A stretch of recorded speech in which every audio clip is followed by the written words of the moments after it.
Yesterday morning, my husband and I went to see the Devil Wears Prada 2.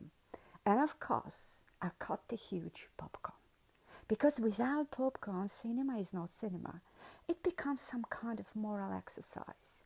You can be on the strictest diet in the world, but if you walk into a movie theater and don't get popcorn, the ritual is broken. The magic doesn't count.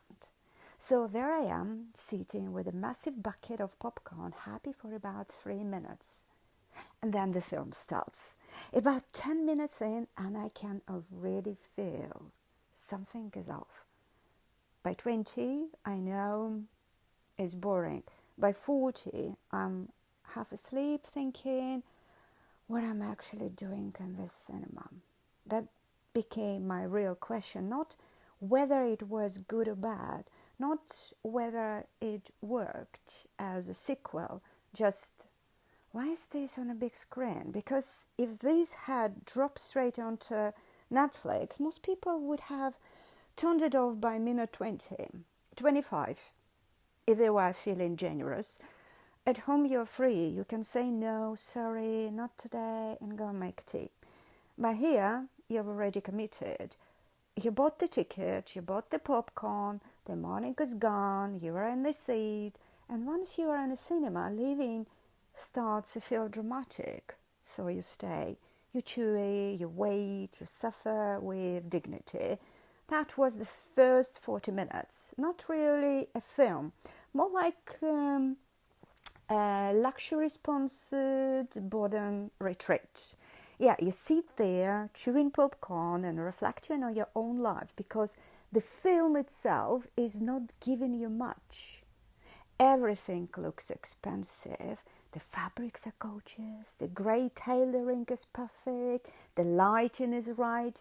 Everything seems like it should be working. But inside, it's dead air. And of course, the whole time you are comparing it to 2006. I couldn't help it.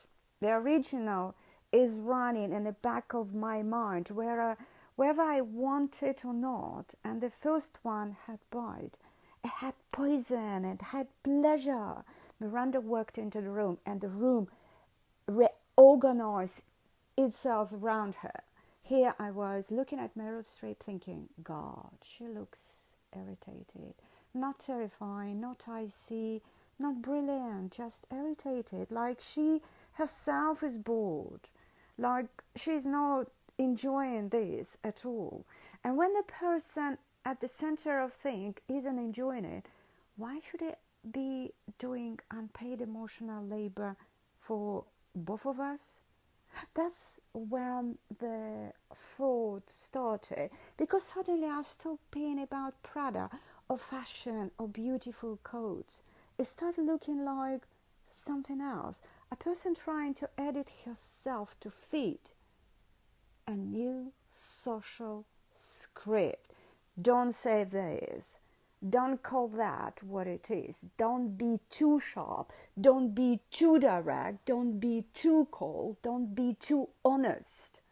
And after a while, you stop being a person. You become a social machine. That's what got me. Not the plot, not the clothes, that feeling of endless internal editing. When you are no longer just speaking, reacting, thinking, you are screening yourself. Can I say this? Is this safe? Will the room handle it? Is this too much? Is this socially acceptable enough? And the worst part is that nobody even needs to counsel you anymore. If you're smart, you will do the cutting yourself. You soften the sentence, change the word, adjust the tone, take out the edge, file yourself down into something the room can digest without discomfort. That, to me, is the real devil in this Prada world.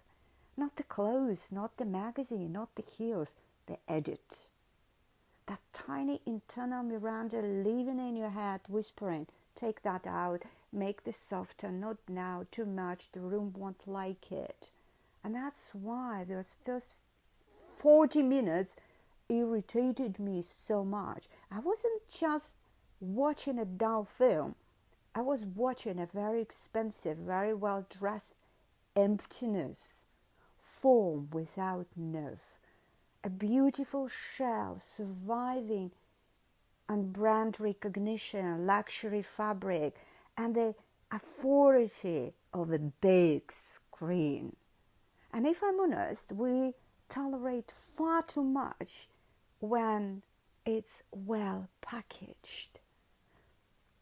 Films, jobs, relationships, people, smart conversations, and boring piece of emptiness, as long as it arrives wearing the right face and a decent coat. That's the joke. We see through dead things if they look expensive enough. Then somewhere after the 40-minute mark, the film finally moves. You can feel it suddenly. There is blood in it. The script remembers it has legs. People wake up. And that's when I wake up too, because finally it starts getting to the real script, not fashion, the price of social acceptability. How much of yourself has to be flattened to stay in the room? How much has to be cut out to get through the door? How much has to go missing before everybody relaxes around you?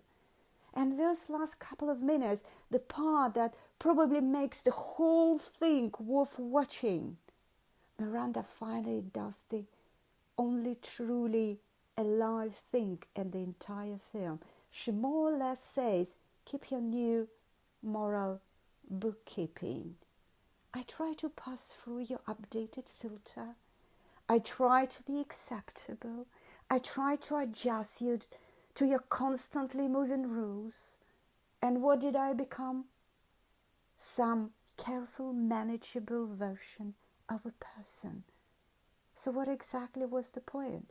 And there it is. Because it's not just about her. It's about everyone. About how much of yourself you are willing to cut away just to stay in the room, just to avoid tension, just to avoid becoming too much, just to pass. And then one day you find yourself perfectly socially acceptable, perfectly manageable, perfectly digestible, and wondering why everything inside feels as dead as those first 40 minutes. Because the nerve got edited out. That honestly was the real point of the film for me. Not nostalgia, not the tailoring, not the brand, just one question. At what point do you say enough? I'm not going to keep editing myself to feed you constantly changing social nonsense. I would rather stay difficult, sharp, inconvenient, whatever, than turn into one more well-behaved emptiness. That's why the ending worked. As for the first 40 minutes, maybe they were just meant to be chewed through with the popcorn. A spiritual exercise.